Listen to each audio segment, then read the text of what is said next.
You ask Tiger to calculate. This deals with finding the midpoint between 2 points.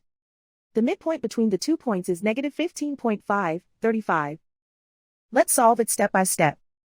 Plot the 2 points and calculate the midpoint using the formula. The coordinates of point 1 are x1 equals -1, y1 equals 61. The coordinates of point 2 are x2 equals -30, y2 equals 9. PM represents the midpoint of the 2 points.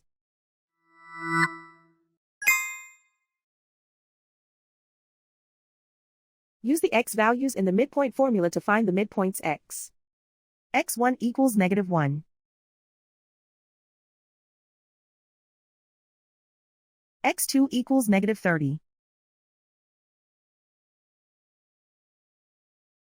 Simplify the arithmetic.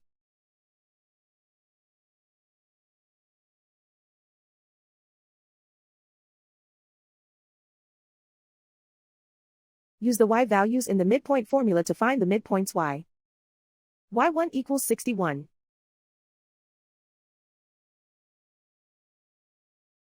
y2 equals 9.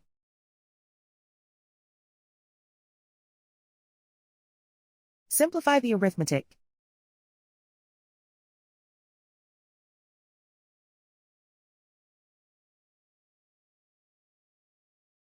And so, the midpoint is -15.535.